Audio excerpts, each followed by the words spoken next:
कोणता ग्रंथ आहे? दत्तप्रभू. आम्ही दत्त कथा लिहिली.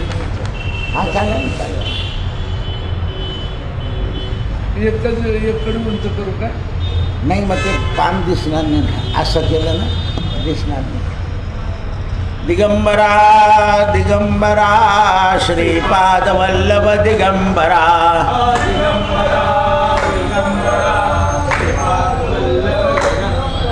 दिगंबरा दिगंबरा श्रीपाद वल्लभ दिगंबरा.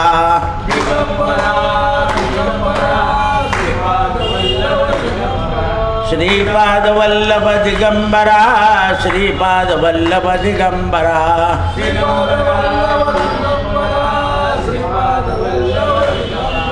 दिगंबरा दिगंबरा श्रीपाद वल्लभ दिगंबरा.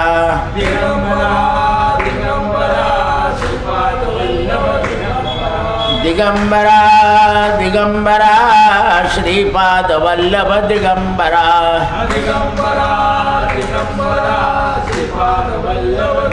अवधूत चिंतन श्री गुरुदेव दत्त. श्री गुरुदेव दत्त. श्री गुरुदेव दत्त. अनंत कोटि ब्रह्मांड नायक राजाधिराज गाणगापुर निवासी भगवान गुरुर्ब्रह्मा गुरुर्विष्णु गुरुर्देवो महेश्वरा गुरुर्साक्षात् परब्रह्म तस्मै श्री गुरवे नमः. गणनाथ सरस्वती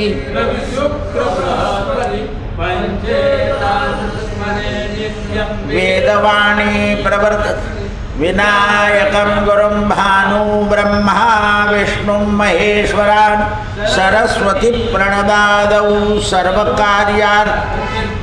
मातृदेव भव पितृदेव भव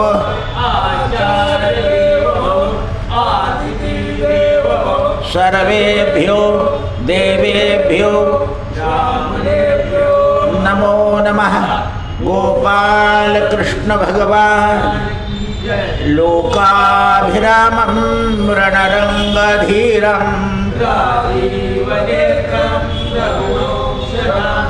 कारुण्यरूपं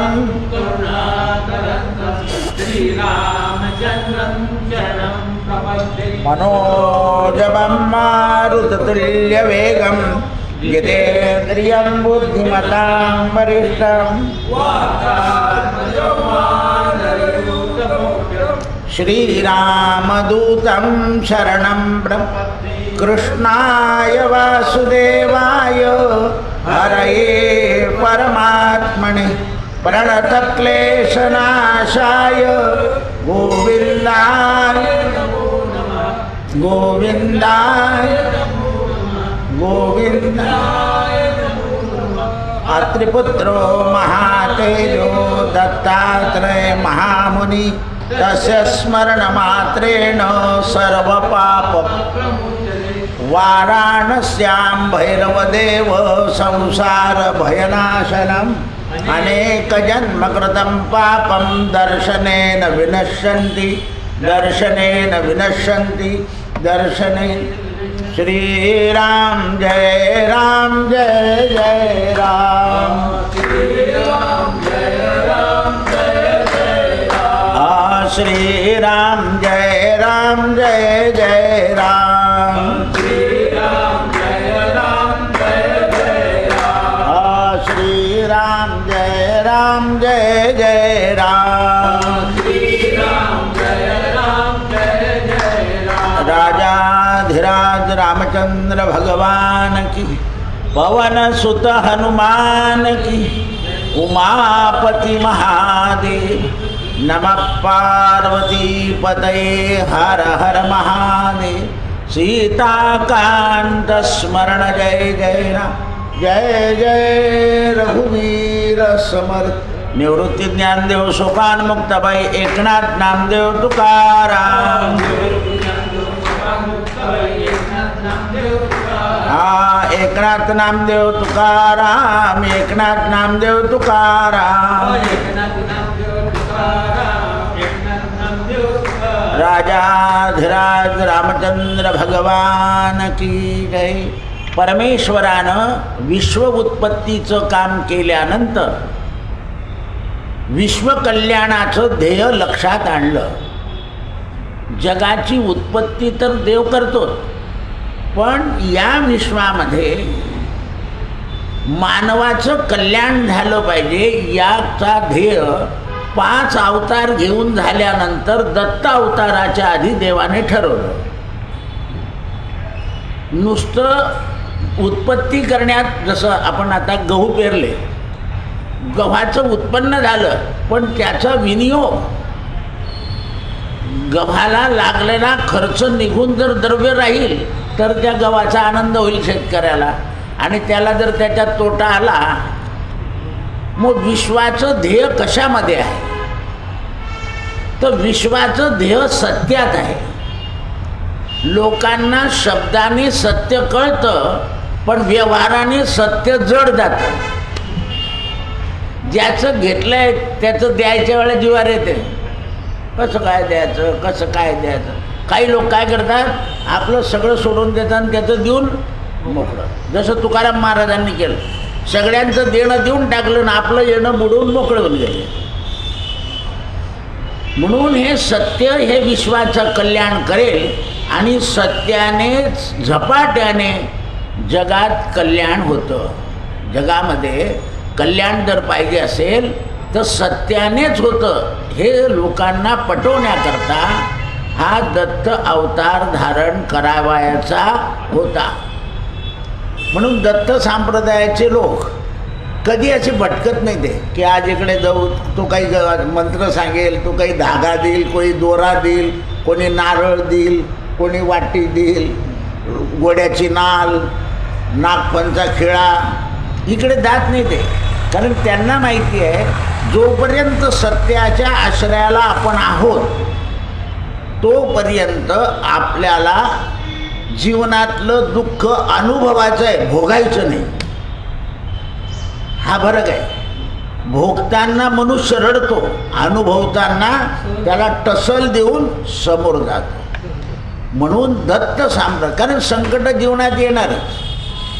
कोणाला आर्थिक येतात, कोणाला शारीरिक येतात, कोणाला मानसिक येतात, पण संकटाच्या वेळात ध्येय टिकून राहणं हे सत्याच्या आश्रयीत आहे.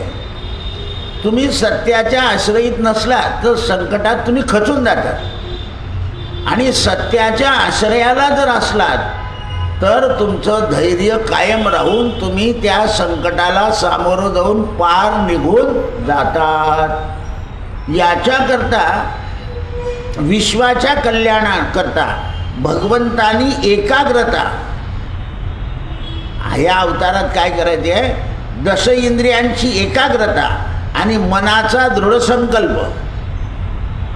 आपल्या मनाने, जसं काल रात्री सांगितलं, अथो ब्रह्म जिज्ञासा, मनुष्याला ब्रह्म जाणून घेण्याची जिज्ञासा. जसं एखादा विद्यार्थी की मला IAS व्हायचंच आहे, म्हणजे तो ज्या जिद्दीने त्या कामाला लागतो, म्हणजे त्याच्या मनाचा संकल्प काय झाला, दृढ.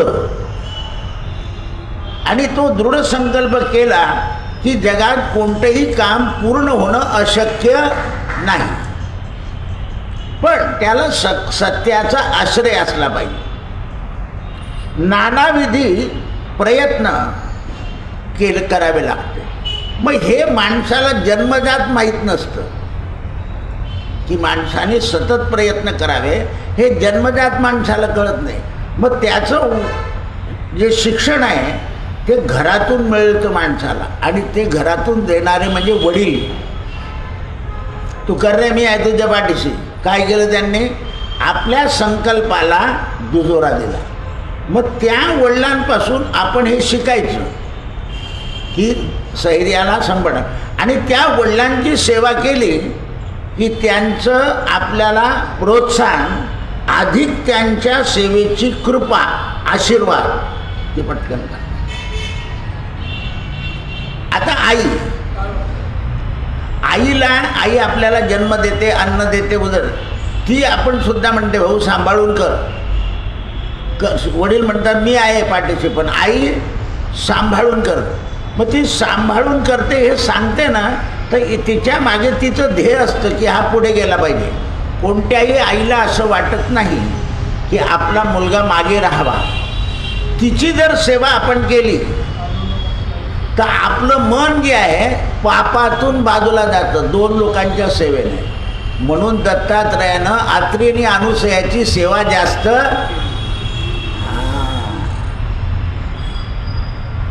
का केली आहे, तर ती विश्वाचं कल्याण त्या अवतारात करून घ्या. कारण मनुष्य जन्म घेतला म्हणजे आई वडील असल्याशिवाय जन्म मिळणार, आणि मग ते जर असलेच पाहिजे तर त्यांचं ध्येय आपल्याला पाठीशी असलंच पाहिजे, आणि त्यांची सेवा आपल्याकडून सगळं पाहिजे, झालंच पाहिजे. ना मला तर काही करायचं नाही. हां, म्हणून गुरु मानून भक्तिपंथ चालू होतो. आता भक्तिपंथ जर करायचा असेल तर तुम्हाला कोणाला तरी गुरु मानावं लागतं. गुरु मानल्याशिवाय भक्तिपंथ चालू होत नाही, आणि भक्तिपंथ हा आचरल्याशिवाय जगात शांती नाही. वाढावया सुख भक्तिभाव धर्म. जगामध्ये काय पाहायला पाहिजे, भक्तिभाव आणि धर्म वाढला पाहिजे. हल्ली लोक काय करतात, जो आपल्याला मदत करतो ना तो संपला तरी चालेल पण त्याची मदत घेत राहतात. नाही, आपण विचार करावा की आता त्याला नाही काही तर त्याची मदत घेऊ नये, ही माणसाला बुद्धी झाली पाहिजे. आता ही बुद्धी सगळ्यांना आहे, पण का होत नाही तर लोभाला वश होऊन जाते बुद्धी. कशाला वश होते, लोभाला. आणि लोभामुळे पुढे पाप तयार होतं. लोभाने मुलाने पापाने. जसा लोभ वाढत जाईल, दत्त संप्रदायामध्ये लोभाला मर्यादा घातलेली आहे. प्रत्येक संप्रदायात आहे, पण दत्त संप्रदायामध्ये विशेष मर्यादा आहे. कोणाचं घ्यायचं नाही, विनाकारण काही बोलायचं नाही. हे दत्त संप्रदायाचे सूत्र आहे. आपण काय करतो, सूत्र न आचरताना संप्रदायात घुसून जातो. सूत्र न आचरताना संप्रदायामध्ये घुसतो, आणि त्यामुळे तो संप्रदाय आपल्या जीवलग येत नाही. दत्त संप्रदायामध्ये लोकांचा तो संप्रदाय अगदी जीवलग होऊन जातो. त्या संप्रदायात मनुष्य ईश्वरापासून यत्किंचितही बाजूला होत नाही. म्हणून त्याचं एक भजन पहा, दत्त दत्त ऐसे लागले ध्यान, हरपले मन झाले उन्मन. आणि मी तूपणाची, त्या याच्याने मी आणि तू हे जे पण आहे याची बोळवण होऊन जाते. म्हणून दत्त संप्रदाय अत्यंत विशिष्ट, आणि त्यामध्ये नियम खूप पाळावे लागतात. आणि नियम असल्यामुळं तिथे गळती आहे. कडक नियम असल्यामुळे त्या संप्रदायामध्ये टिकणं मोठं कठीण आहे.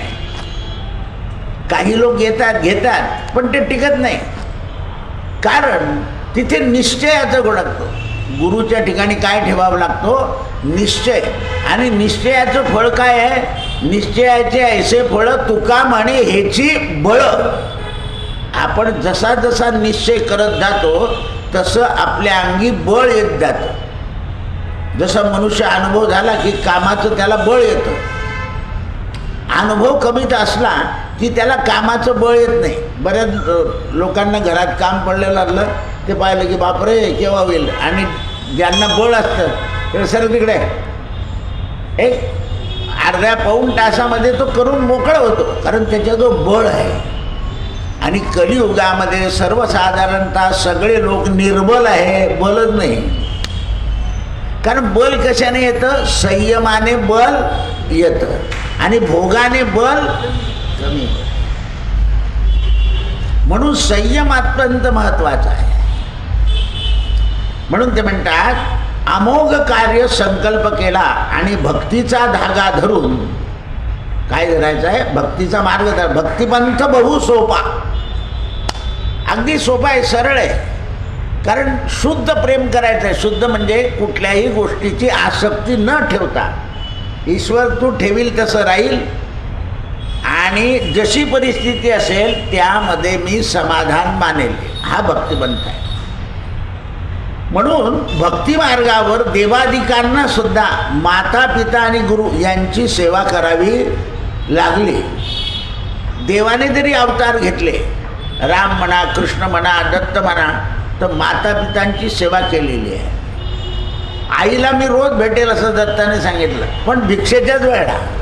म्हणून भिक्षा मागायला कुठे जाता? कोल्हापूर, निद्रेला माहूर, स्नानाला काशी. स्नान काशीला करायचं, भिक्षा इथे मागायची, आणि निद्रेला माहूर गडावर जायचं. रोज भेटेल, पण फक्त भिक्षेच्या वेळी. मग आता भिक्षेच्या वेळी आईनं, आता रोज महालक्ष्मी दत्ताला भिक्षा घालणार म्हणजे काय साधी घालेल का? नाही. म्हणून श्रोते वर्गांना मार्गदर्शन करण्याकरता या दत्तप्रबोध ग्रंथात माता पिता आणि गुरु आणि आचार्य, संत आणि सज्जन यांचं महत्त्व समजलं पाहिजे. म्हणून दत्त संप्रदायामध्ये आधी विचारलं जातं, आई वडील आहेत का, त्यांची सेवा केली होती का. बाकीच्या संप्रदायात असं काहीच विचारत नाही. किती पैसे आणले सांग, मी तुझ्या घरी पादुका घेऊन येतो पूजा करायला, 5 लाख रुपये लागतील. काय विचारलं पाहिजे? आई वडिलांची सेवा केली आहे का, आई वडील हयात आहे का, त्यांना वागवतो का नाही, आपल्या कमाईतून काही देतो किंवा मोठ्याने म्हणा, दिलं नसेल तर कुठून निघेल मोठ्याने.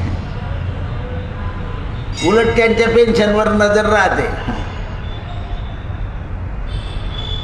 आम्ही आता ज्यांना पेन्शन नाही त्यांनी काय करायचं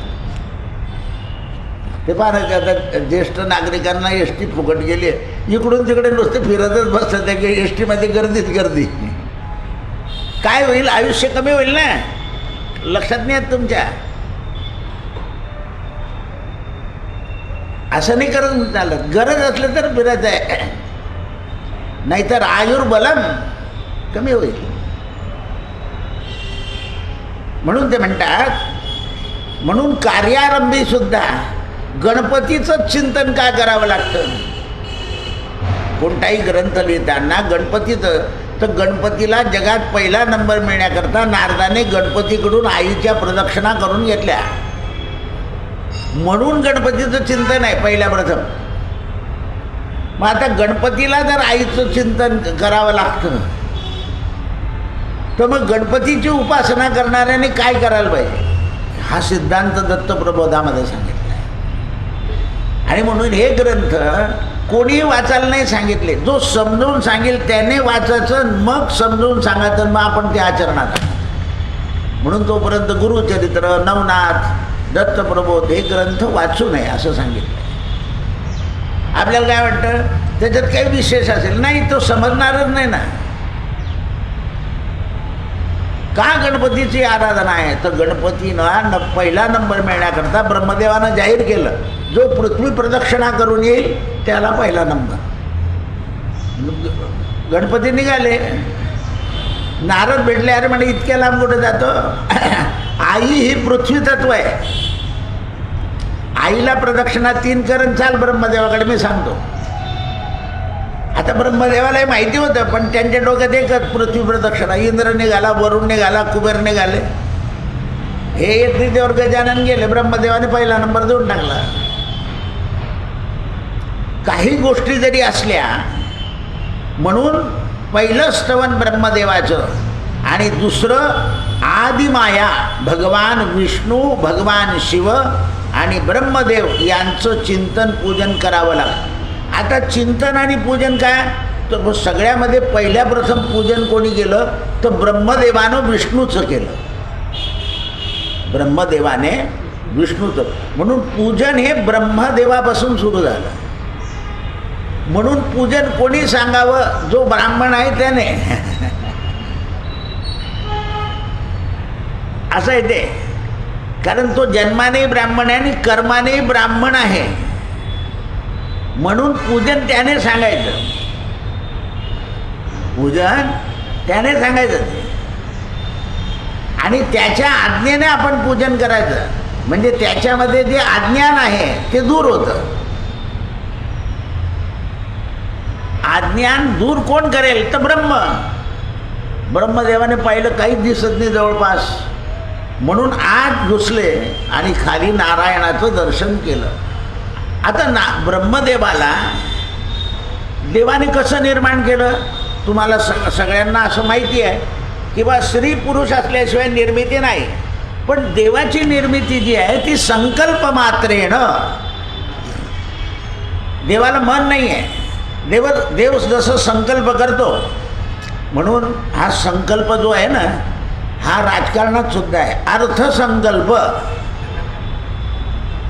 किंवा पुढच्या 5 वर्षात काय करायचं आहे आपल्याला, साधारणतः किती पैसे लागतील, तर 52 कोटी रुपयाचा अर्थसंकल्प आहे यावर्षी.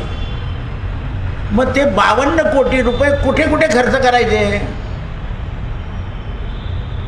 बरं, तर त्याला एक शब्द असतो अर्थसंकल्प कंसात अंदाज.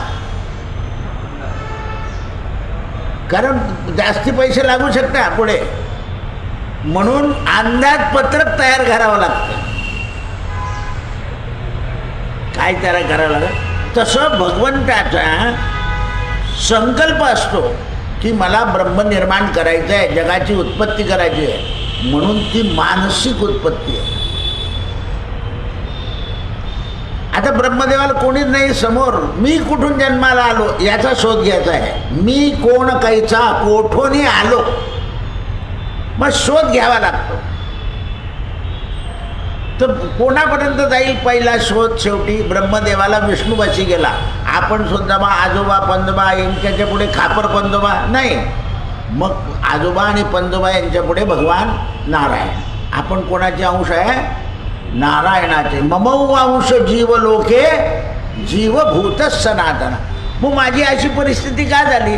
तर मी 3 प्रकारचं कर्म केलं, सात्विक, राजसी आणि तामसी. जसं कर्म होत गेला तसा माझा धर्म आणि कर्म बदलत गेलं. आता बा पूर्वी वयोवृद्ध लोक वयामानाने कपडे घालायचे. आता सगळे वृद्ध कोणतेही कपडे घालून घेतात. घालत होते का पूर्वीचे वृद्ध लोक वेगळे कपडे? नाही रे, पोराटोरासारखे काय कपडे देतो मला. आता वृद्धांना उलट बरमुडा शोधतात ते.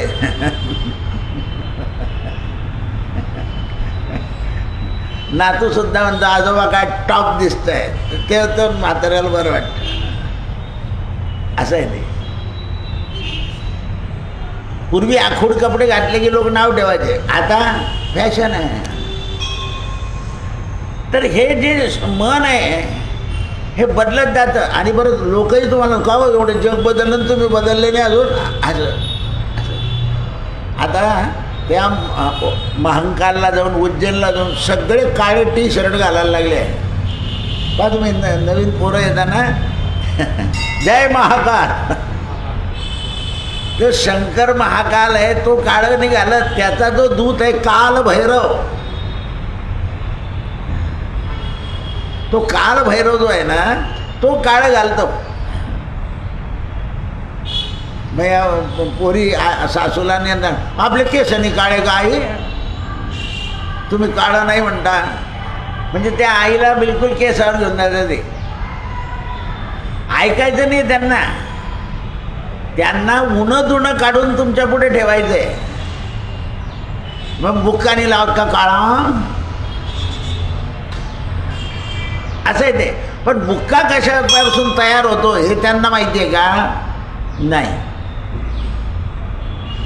का हळद कशापासून, आपल्या कुंकू कशापासून तयार होतो हे आपल्याला माहीतच नाही. काही फुलं टाकावे लागतात. ते आत्ता जिकडे तिकडे झाडं लावले गेले कुंकवाची, कारण लोकांना माहिती झालं. आपण वनस्पतीकडे लक्ष दिलेलं नाही, फक्त खायच्या वनस्पतीकडे लक्ष दिलं आहे, फळांच्या. पण ज्या वनस्पती आपल्याला उपयुक्त आहे, आयुर्वेद का मागे पडला आहे, तर त्या वनस्पत्या लावल्याच नाही ना. वनस्पतीशिवाय आयुर्वेदाचं औषध तयार होत नाही. म्हणून ते म्हणतात भगवान शिव, भगवान ब्रह्मदेव हे सुद्धा चिंतन पूजन करतात. म्हणून चिंतन पूजनाची सुरुवात देवादिकांच्या आशीर्वादानंच पूर्णत्वाला. म्हणजे आपण पूजन आणि चिंतन हे जे करतो याला जर देवाचा आशीर्वाद नसेल तर मध्येच खंड पडतो. म्हणून नामदेव महाराज काय म्हणतात, चालवी नेम माझा. देवा मी जो नेम घेतलाय, ज्ञानेश्वर माऊली त्याच्यापेक्षा एक कडी सांगते, नित्यनेमी प्राणी तो. मग जे नित्यनेम करताना त्यांच्या संगतीला राहायचं. की कोणत्याही परिस्थितीमध्ये कसा नित्यनेम करता बुवा, त्या कठीण परिस्थिती आली तरी त्या परिस्थितीमध्ये सुद्धा त्यांचा नियम कसा टिकतो असं त्यांच्या मनात येतं. आणि म्हणून अशा माणसाच्या संगतीत राहा की जो नित्यनेम करतो. मग तो काय करतो तर लवकर झोपतो आणि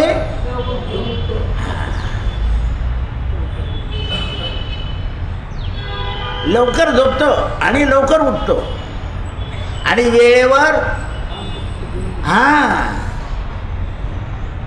वेळेवर जेवलं पाहिजे. काही लोकांना स्वयंपाक करून ठेवून द्यायचा आणि नंतर जेवत बसतात 2 तासाने. ते गरम अन्न त्यांच्या बुद्धीला पेलवत नाही.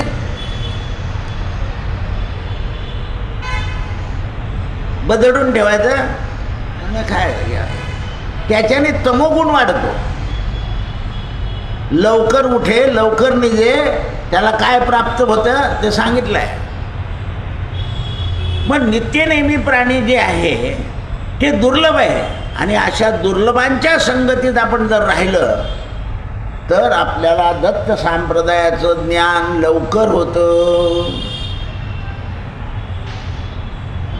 पहा तुम्ही, जे शेतकरी लवकर उठून कामाला लागतात त्यांचं ठरल्या वेळात काम होतं. आणि जे अवेळी जातात त्यांचं काम पूर्ण नाही होत.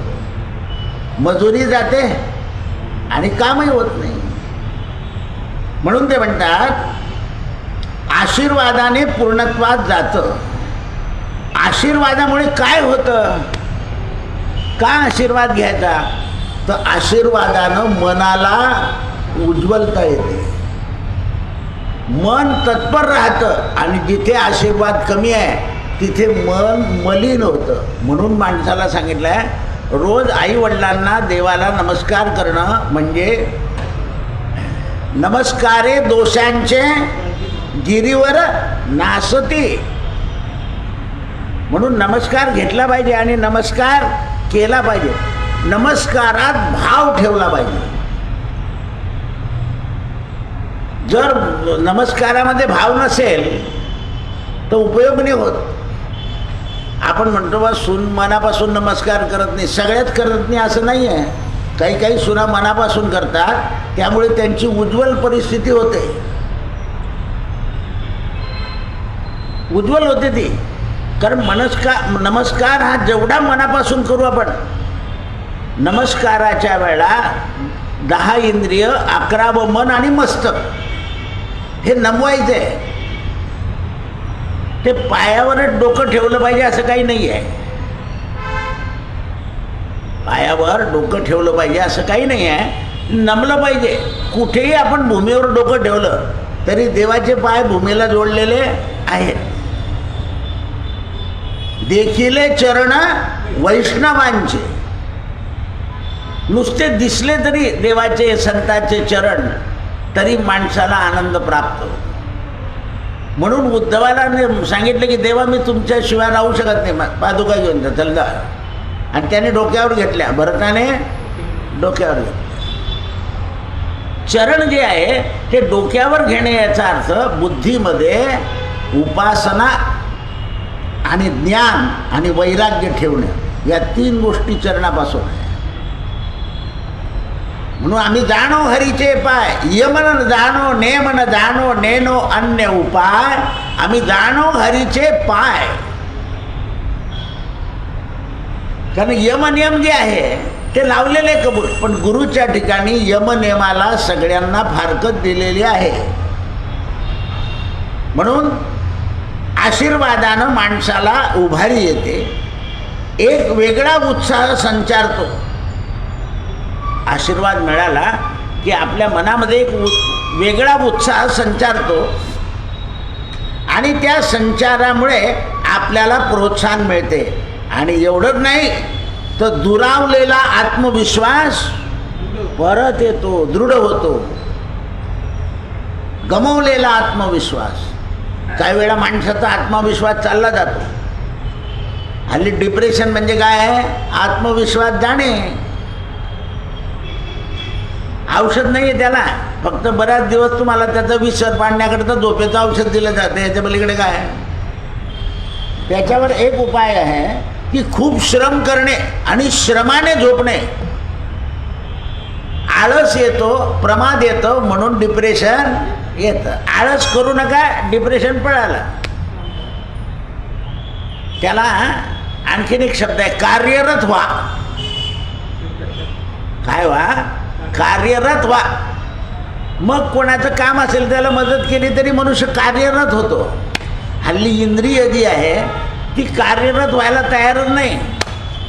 बसून राहणे आणि बसून खाणे. म्हणून आपलं काम जरी आपण केलं, शारीरिक बसणं, उठणं, पाणी पिणं, कपडे अंथरूण वगैरे, तरी इंद्रिय कार्यरत राहतात. आणि इंद्रिय जसे जसे कार्यरत राहतील तसं त्याच्यातलं जडत्व कमी होतं. जडत्व गेल्याशिवाय शरीराला जास्ती जडत्व येत आहे असं म्हटलं की कार्यरत राहायचं, नाहीतर तो आमवाद शरीरामध्ये संचारतो. मग तो बुद्धीपर्यंतही जातो आणि मग आळस येतो. काही होत नाही माझ्याकडे, आणि देवाचं देव काही करत नाही, देव असा आहे आणि देव तसा.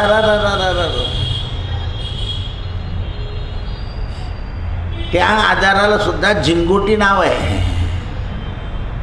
अति उदास्त आहे. म्हणून ते म्हणतात देवतांना मनोभावे प्रार्थना करावी. जगात काहीच अशक्य नाही. मनोभावे प्रार्थना केली की मग जगात तुम्हाला काही एक अशक्य नाही. काय करता नोहे महाराज. परमात्मा काय करणार नाही याच्यावर विश्वास ठेवा. परमात्मा आहे कसा? अरे ओ, परमात्मा कसा आहे? तोची करता आणि करविता. परमात्मा करता आहे आणि करविता आहे याच्यावर विश्वास ठेवा. जसा जसा आपला तो विश्वास दृढ होत जातो तसं तसं परमात्मा आपल्या बुद्धीकडून कार्य करून घेतो. जे काम तुमच्या हातून होणार असेल ते होईल, पण न होणारं सुद्धा परमात्मा करून घेतो. कारण बुद्धीला प्रेरणा देतो. बुद्धीमध्ये काय यायला नको? बुद्धीमध्ये मांद्य गुण यायला नको. मंद चलत राहिली पाहिजे बुद्धी. आपण काय करतो? जे वाचू नये ते आधी वाचतो. हा पेपर आहे ना, सकाळी कधीच वाचायचं नाही, जेवण द्यायला पडल्यावर वाचायचं. तुम्ही जर सकाळीच त्या बातम्या वाचल्या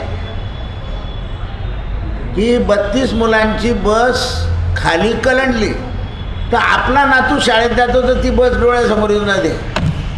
असं झालं तर काय होईल? असं आहे. जळगावात एका दिवसात 3 गोळीबार झाले. अरे आपल्या गल्लीत झालं तर काय होईल? झालं. मग ते केव्हा काय वाजत? पण लोक सकाळी उठले की बरं फ्रंट पेजला तीच बातमी असते. पेपरवाले त्याच्याकरता कार्टून बिरटून देतात. का? तर माणसाने हे वाचलं की ते वाचलं की आनंद होऊन जातो. म्हणजे मनातला त्या गोष्टीचा विसर पडतो. पेपरमध्ये सगळ्या गोष्टी द्याव्या लागतात. काही लोक ज्यांना बुद्धी प्रगल्भ करायची आहे त्यांना अग्रलेख वाचावा लागतो. आपण अग्रलेखाकडे फिरूनच पाहत नाही. काय दिलं आहे त्या माणसाने मत? काय परिस्थिती आहे आज वातावरणामधली? विद्यार्थ्यांनी तरी अग्रलेखाकडे लक्ष घातलं पाहिजे. पत्रकार बसले समोर. असं आहे. अग्रलेखाचं कारण वस्तू वर्तमान स्थितीमध्ये काय चाललेलं आहे, आणि त्याकरता माणसाने काय केलं पाहिजे असं असतं. पण आपण लक्ष नाही देत. भडक बातमीकडे आपण चटकन चाललं आणि ती भडक बातमी मनावर, बुद्धीवर आणि चित्तावर परिणाम करते. म्हणून विश्वासाने सकारात्मक ऊर्जा मिळते. लक्षात ठेवा. तुम्ही जे म्हणता ना पपया घरात ठेवा. आता काल मला एकाने सांगितलं, आम्हाला एका महाराजने सांगितलं म्हणे वांग्याच्या देठाचं दरवाजाला तोरण लावायचं. कशाचं? ते वरचे जे वांगे त्या देठाला असं करत. तर मी शांबवलं, म्हटलं हे चांगलं तोरण लावून दे बुवा आज. तो विचारायला आला. मी म्हटलं आपलं एक तोरण लावायचं राहिलं. म्हणजे मी आता गोलूकडून लावून घेतलं. वांग्याच्या देठाचं तोरण लावायला सांगितलं. म्हटलं काय होतं त्याच्याने? नजर लागत नाही. बरं असं आहे. कोणी कोणी म्हणतं घरावर एक उलटी चप्पल टाकून ठेवा. कोणी म्हणतं मडकं उलटं करून ठेवा. आता मडकं केव्हा उलटं होतं माहिती आहे? तुम्ही केलं ना एक मडकं उलटं? हे असं आहे. कलश ठेवायचा दरवाजावर, शुभ का मडकं ठेवायचं? पहा तुम्ही बऱ्याच श्रीमंत लोकांच्या घरी एक असं मडकं पालथं असतं वरती.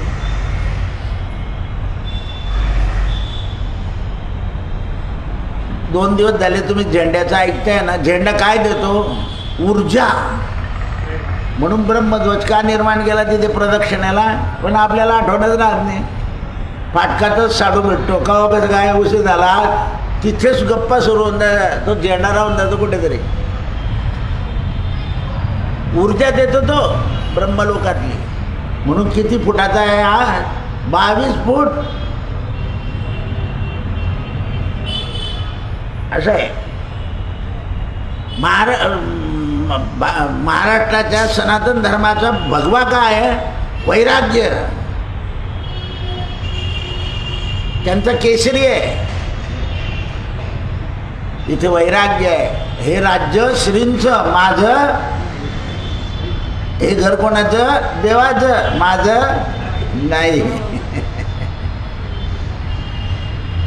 वैराग्याचं प्रतीक आहे. काल मला विचारलं म्हणे दादा तिथे झेंडा लागतो तर या राम मंदिरात. म्हटलं मग 5 लागता. आणशील तर 5 आण. हा एक गेला आहे म्हटलं इथला. एक आहे, एक वरचा 2, एक 3, एक 4 आणि एक एक्स्ट्रा 5 घेऊन म्हटलं लावून देतो तुझे. असं आहे. पण 5 जण आणणार म्हटलं. तू एकट्याने 5 आणले तर मग बाकीचे काय करतील? असं आहे ते. उभारीला ध्वज. ध्वज जो आहे तो उभारलेला आहे. जसं शिखा ऊर्जा देते तसं ध्वज हा सुद्धा ब्रह्म ऊर्जा देतो. म्हणून त्याला ब्रह्मध्वज असं म्हणतात. म्हणून मी लोक सोन्याचा करतात, पितळाचं केलेलं आहे. चोरी येईल तो, हा जाणारच नाही. मग ज्याच्यावर वाईट नजर पडणार नाही असा ब्रह्मध्वज. म्हणून ते म्हणतात आपल्या बाकीच्या पंथाच्या राज्याची पताका आहे. आपल्या 2 पताका अशा आहे. वैशिष्ट्य ऐकून घ्या. आणि त्या डोक्यात येतं काहीतरी. एक आणि एक अशी पताका आहे. विजय पताका आहे. एक धर्माची आणि एक राष्ट्राची. एकच पताका नाही आपली, 2 आहे महाराष्ट्राच्या. राष्ट्र आणि वरती धर्म आणि खाली राष्ट्र. कोणतं राष्ट्र आहे? कोणतं राष्ट्र? हिंद राष्ट्र. सनातन. म्हणूनच परमात्मा संकल्पाने जग निर्माण करतो. म्हणजे त्याची तारीख नाही कुठे. अंदाजे सांगता लोक 10 वर्ष, 10,000 वर्ष, 15,000 वर्ष, अमुक 1000 वर्ष अंदाजाने सांगतात. म्हणून ते म्हणतात त्यांच्याकडून आशीर्वाद रूपाची शिदोरी घेतली पाहिजे. माता पिता गुरु बंधू त्वमेव माता पिता त्वमेव यांच्याकडून आशीर्वादाची शिदोरी. म्हणून कुठल्याही कामाला जाताना नमस्कार केला पाहिजे. आमच्याकडे गाजी अशा होत्या, त्यांचा पती त्यांच्या विरुद्ध, त्यांचा मुलगा त्यांच्या विरुद्ध, त्यांची मुलगी त्यांच्या विरुद्ध आणि आलेली सूनसुद्धा विरुद्ध. ते आजी मला म्हणतात, दादा कसं काय होईल माझं? म्हटलं तुम्ही तुमचा जो देवाला नमस्कार करताना त्या नमस्काराच्या वेळा पाचिंचा करायला सुरुवात करा. माझा, माझ्या पतीचा, माझ्या पोराचा, माझ्या मुलीचा आणि माझ्या सुनेचा. तर त्याचा परिणाम असा झाला की जावाई सासूच्या मताचा निघाला म्हणजे पोरगी आपोआप सुधारली, आणि नातू आजीच्या मताचा निघाला तर आई, बाप आणि आजोबा सुधारले. मंदिरात 8 वर्ष आले ते सगळेचे सगळे. त्या बाईचा नेमच होता ती त्या घरातल्या सगळ्या लोकांचा नमस्कार करा, कारण प्रातिवत्य स्त्रीची करुणा परमात्मा लवकर. कारण सगळ्या घराची धारणा तिच्या ताब्यात असते. सगळ्या घराण्याची काही काही लोक कबूल करतात ना, आम्ही आमच्या आईमुळे वाऱ्या केल्या, आमच्या आईमुळे आम्ही सात्विक झालो, मागून कबूल होतं ते. म्हणून ज्याची आई प्रतिवता त्याचं घराणं करू, कारण आई सगळं करू, सगळ्यांचा निरोप पोहोचवू शकते ती, संपूर्ण घराचा. देवापुढे अनन्य भाव स्त्री जितका योग्य करू शकते. म्हणून मी पोरांना नमस्कार करून त्याला सांगणं, तो म्हणतो तो बोलत नाही. म्हटलं तू बोलतो, तुला कळत नाही, इतके दिवस झाले तरी तो बोलतो. ते चांगलं होतं ते, त्यात तो बोलतो म्हणूनच होतं ते. असं आहे ते. हे कळालं. गुरु आचार्य यांना नमन क्रमाने प्राप्त करून त्यांच्याकडून आपली पुढील वाटचाल सुरू करायची असते. म्हणून गुरुचा मंत्र जो आहे तो मोठा मोलाचा आहे. कारण हे सगळं सांगितलं आता, आणि या सगळ्या सांगितल्यानंतर गुरुमंत्र प्राप्त करायचा आहे. अनुषंगानं अज्ञानत्व जे आहे ते गुरुच्या योगानं जातं. अज्ञानत्व हरो निबुद्धिमती दे आराध्य मोरेश्वरा, चिंता क्लेश दरिद्र दुःख अवघे देशांतरा पाठवी, हे रंभा गणनायका गजमुखा भक्ता बहुतोषवी. मंगलमूर्ती काय करतो तर अज्ञान दूर करतो, म्हणून त्याला मंगल म्हटलं आहे. म्हणून गणपतीची मूर्ती जी आहे ती मंगल मूर्ती आहे. अमंगल घालवते आणि मंगल करते. गणपती कशाचाही करता येतो, मातीचा करता येतो, साखरेचा करता येतो, गुळाचा करता येतो. लग्नात गणपती नसेल तर ब्राह्मण लगेच करा पूजा, पण यजमान पाणी टाकून देतो तर गणपती बसून जातो. तर यजमान सुज्ञ पाहिजे, यजमान सुज्ञ पाहिजे. म्हणून त्यावेळेस गुरुमंत्र प्राप्त झाल्यानंतर त्या अनुषंगानं अज्ञान हे निघून जातं. गुरुच्या चिंतनानं सुद्धा अज्ञान निघून जातं. ज्याप्रमाणे गणपती पहा तुम्ही, गणपती स्तोत्रात म्हटलंय, त्वं प्रत्यक्षं ब्रह्मासि त्वं ज्ञानमयो विज्ञानमयोसि सर्वं जगन्यं तत्त्वोज्जायते सर्वं जगन्यं त्वत्तिष्ठति सर्वं जगन्यं त्वं लेमेश इति सर्वं जगन्यं त्वं प्रत्ययति. सगळं गुरुमध्ये आहे. म्हणून गुरुचं प्रार्थना केल्यानंतर गुरु या ब्रह्मांडात नसला तरी आशीर्वाद मात्र आपल्याला मिळतो. या ब्रह्मांडात जरी गुरु नसेल, म्हणून हे चरित्र नाथ महाराजांमध्ये खूप सापडलं. जनार्दन स्वामीने देह ठेवल्यानंतर नाथ महाराजांनी आधीच नाम सप्ताह सुरू करून टाकला होता पैठणमध्ये, आणि समाप्तीची वेळ बरोबर षष्टीला आणली तिथे देव. म्हणजे काय, माझे गुरु व्याप्त झाले म्हणे, आता मी जाणार नाही ठेवायला मिळाला. गेलेच नाही तर व्याप्त झाले ना. आतापर्यंत स्वरूपात होते, आता गुप्त व्याप्त रूपात झाले असं सांगून टाकलं नाथ महाराज. आणि त्या दिवसापासून नाम सप्ताह गुरुपरंपरेचा सुरू झाला. आज तागायतपर्यंत नाथांची षष्ठी आणि महाराजांची षष्ठी आणि आमच्या महाराजांची चंपा षष्ठी. म्हणून ते प्रतिपदेला प्रवचन का सुरू होतं तर प्रतिपदा ते चंपा षष्ठी बाबा महाराज उत्सव दरवर्षी, आणि षष्ठीपासून दत्त महाराजांचा उत्सव, म्हणून 15 दिवस फुल. म्हणून ते म्हणतात गुरुने मार्गदर्शन केल्याशिवाय वाटचाल व्यवस्थित चालत नाही. म्हणून गुरु कोण आहे तर मार्गदर्शक आहे. आणि गुरुचा अवतारी कोणत्या महिन्यात आहे तर मार्गशीर्ष महिन्यामध्ये. मासानाम मार्गशीर्षानाम.